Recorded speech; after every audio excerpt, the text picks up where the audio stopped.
Welcome to another Pirkei Avot Shir.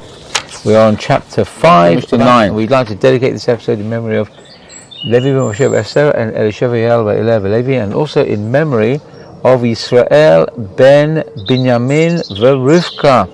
So with that, I'm going to hand you over to Michael.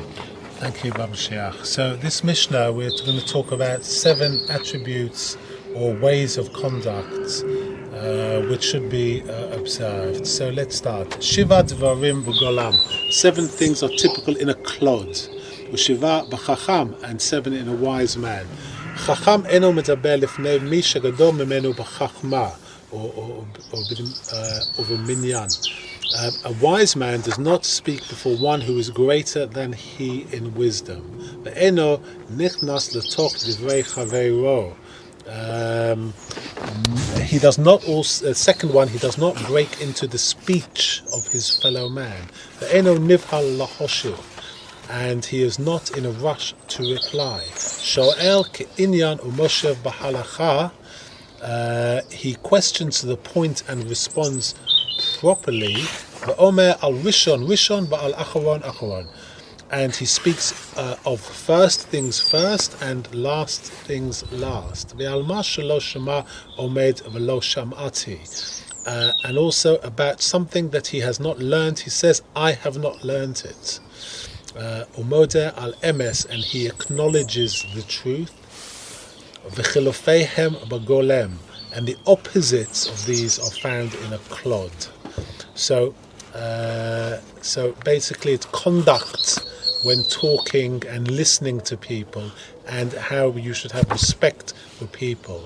So let's first, although it's only mentioned as an opposite, we have to deal with this klod, this concept of a klod. What is a klod? Rambam notes that we find 3 separate names for the ignorant and unwise. We've learned about the boar in other Mishnayot, I think in the first perek, and an Amaretz and a Golem. Each is different and distinct. The boar has no mental or moral qualities to speak of, either good or bad. He's simply empty, like a boar, like a pit. Empty pit which doesn't have a drop in it. Yeah. Like it says in the Torah about Yosef. The Amaretz is not particularly learned, not Embol Tipa, Embol Mayim, sorry. The Amaretz is not particularly learned, but he has good moral qualities. True to his name, the kind of folk of the land, he is valuable to social and civic welfare, though he has little knowledge of the Torah. The Golem has qualities of intellect, learning and morality, but as we've indicated, is an unfinished state, so that his character remains rather disorganized and deficient. So, what Rambam describes his qualities of the wise, and there are 7. But also notice that we've now switched from 10 items of 10 units of a Mishnah to 7. We go from 10 and then a few Mishnahs of 7, and then down to 4. So now let's look at Rambam's 7 qualities of the wise, as he regards as great fundamentals, and he divides these 7 into 2 categories. 4 are ethical virtues that seem necessary in man's relation to others, and 3 are intellectual virtues, which are sound principles for clear thinking and the mind's development. So patently, it is a fit respect to remain silent when a wiser person is speaking. As Rav Bachia notes in an earlier teaching of Pirkei Avot, that silence is a fence for wisdom, knowing when and where to be still. Similarly, to rush headlong into another person's speech or talk, he is not wiser.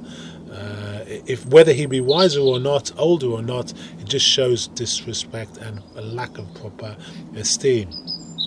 It is only prudent to hear all the other person has to say before joining in. As King Solomon gives advice, and I quote, if one gives answer before he hears, it is his folly and shame. It's from Proverbs 18:13.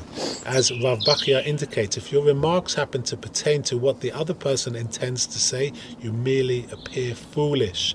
If your remarks are off the mark, you incur shame. In general, the art of conversation and discussion requires finding a fit point for your appropriate thoughts, to participate with your colleagues rather than battle or batter them.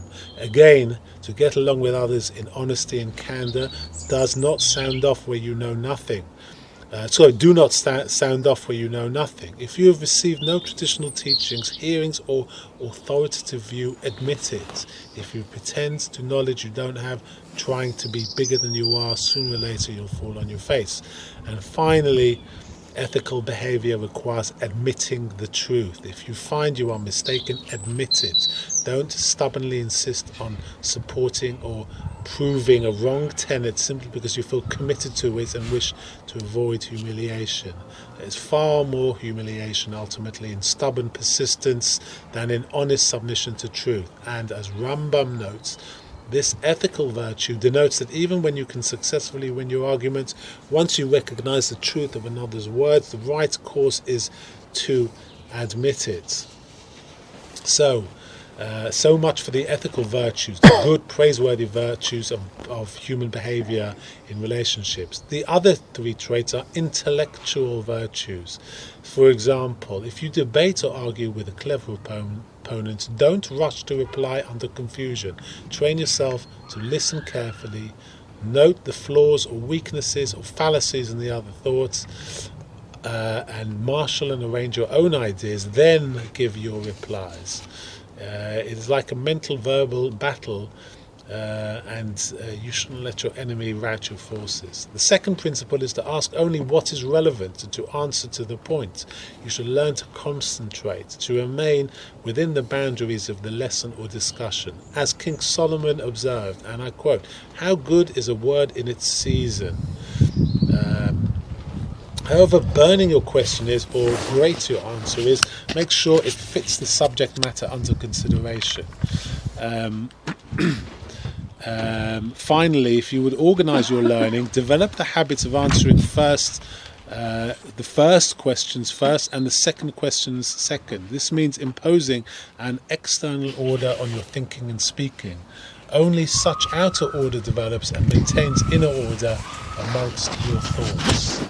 So, whilst Rambam's division into two categories is valid and valuable, it does not follow the order of the Mishna, which would leave the order something of a problem. The commentary Yen Levanon explains that our Mishnah presents the 7 characteristics in the order that they might arise in a practical situation. So, if you're in a meeting or a conference, you should let those wiser than you speak first.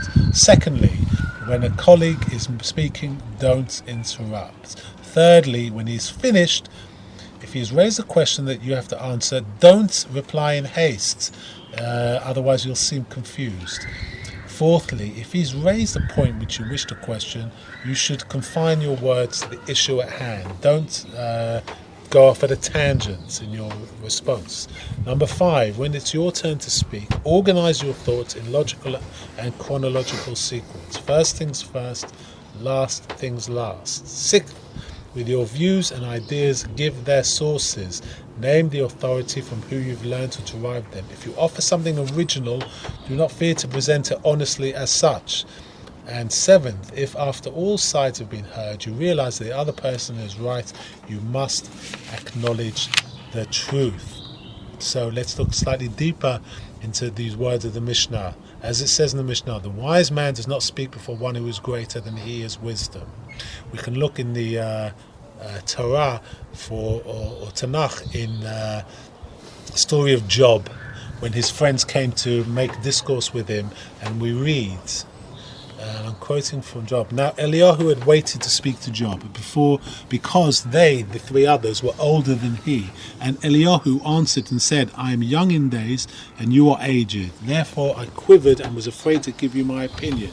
I said, let those of many days speak, and let many years teach wisdom. Behold, I waited for your words, I gave ear to your wise reasoning until you searched out your words, and I gave you my attention. That's from Job chapter 32. Eliyahu kept still until they were through, hoping to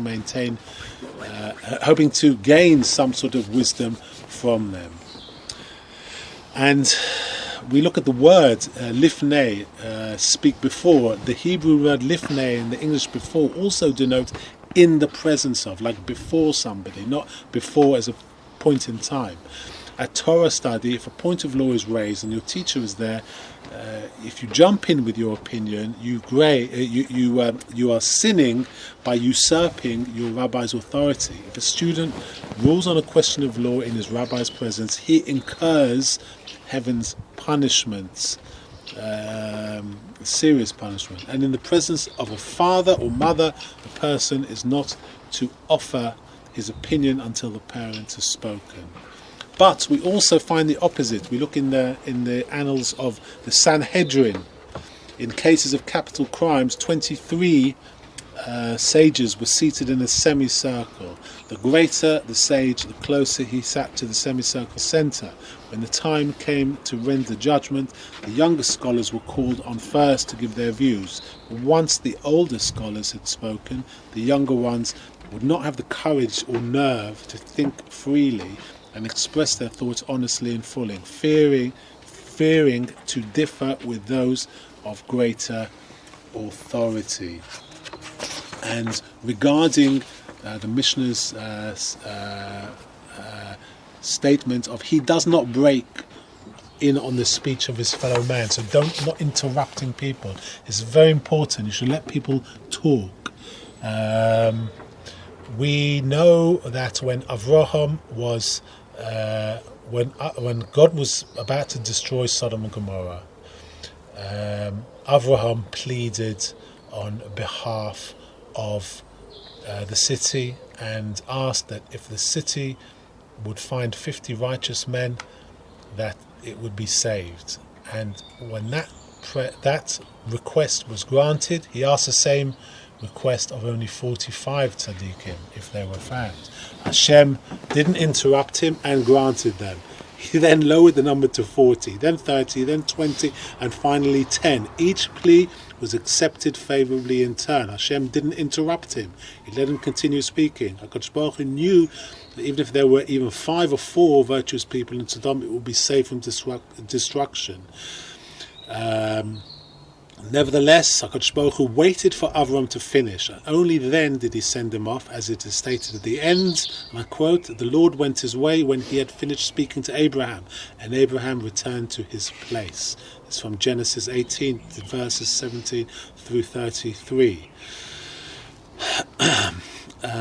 So if Hashem didn't wish to break into Avram's words, how much more so should we, far less worthy, we shouldn't break into other people's words. This is according to Avot to Rav Nosson, B40. And regarding you should not be in a rush to answer. Having let another person finish speaking before presenting our wisdom or pearls of wisdom, we still tear at the leash and rush headlong into speech. And we are too eager sometimes to refute. We can't wait for the other person to stop speaking because we want to butt in and say something that has occurred to us.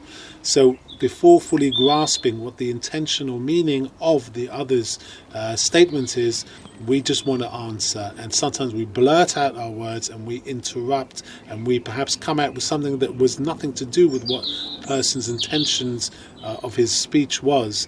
And we don't add any clarity and we just confuse things. And so we must not be in a rush to answer. Wait till the person finishes speaking before you uncork your reply. And as King Solomon said, do not be rash with your mouth, and let not your heart be hasty to utter any words. This is from Kohelet 5:1. Consider not only what you say, but also how you say it. Make your reply helpful, not destructive, and present it so that it may be received in good grace. So he, and referring to the statement, he questions to the point and replies properly. A very interesting story is brought of Rav, who once asked his teacher, Rabbi Yehuda Hanossi, about a question about the violation and observance of Shabbos. And he received a good answer, but Rav's uncle, Rav Chia, told him off and said, have I not told you, when Rabbi Yehuda Hanossi is in one area of study, do not question him about another. Perhaps it is not clear in his mind, for were Rabbi not a great man, you would have shamed him, and he would have given you an answer that was no answer. So if your rabbi is speaking in front of you, even though your intention may be pure to ask a question that you needed an answer for, don't take someone off subject. Because however wise the person is immersed in the subject that he's talking about. And to transport him to another area of law or study, it takes time for someone's mind to come back and invest in another subject. So if it wasn't someone as learned as Rabbi Yehuda Hanossi, he may have come back with a nonsensical answer that would not have satisfied anybody and would have embarrassed him. So you must don't take people off piece, so to speak, mentally. And he speaks of things first and last things first. We find in so this is if someone talks to you of two subjects, you must reply referring to what he asked you originally about before you reply to the second. So we learn in Avot to Rav Natan, he gives us an example from the Torah. When Jacob sent a gift to his brother Esau to appease his wrath and achieve a reconciliation, he told his servants, when Esau, my brother, meets you and asks you, to whom do you belong and where are you going and whose are these before you, you shall then say, to your servant Jacob, this is a present sent to my lord, to Esau. Moreover, he is behind us. This we learn from Genesis 32:18-19. So, expecting a multiple question from Esau, Jacob taught his servants to reply in order of questions asked. So that's a good example from the Torah. And also, when Rivka passed the test at the well in which Eliezer had been looking to find a suitable bride for Isaac, we read that Eliezer asked her two questions at once. Whose daughter are you? And pray tell me, is there room at your father's house for us to lodge you? And she said to him, I am the daughter of Bethuel, son of Milcah, who she bore to Nahor. And she said to him, we have both straw and provender aplenty, and room to lodge in. To his first question, she gave her first answer. To his second question, her second answer. This is the way of an orderly mind. And regarding about something that he has not learned, he says, I have not learned it. They're telling us if you're not knowledgeable on the subject, you should at least admit it. There's no shame in saying, I don't know. Honestly, I don't know. Especially if you have to give advice, or especially, even more so, in a ruling. Rashi himself says, I don't know, in several places. Yes, exactly. I think that's it's related here, actually. So we learn that the Tanaim dealt with unwritten law, unwritten teachings, and it had to be learnt and studied and transmitted with precision. So, in regards to halakha, they had to know if it was tradition or conclusion from just an authoritative teacher, because authentic tradition was accepted completely, and opinion derived by reasoning could be debated. So the Chacham, the scholar, had to be specific and accurate. Whatever he did not hear or learn from authoritative sources, he had to admit it, so that the tradition of oral Torah could be established with precision. So, even goes so far to saying the dictum of Rabbi Eliezer, whoever states as traditional or authoritative anything he did not hear directly from his teacher, causes the Shekhinah, the divine presence, to withdraw from the people of Israel.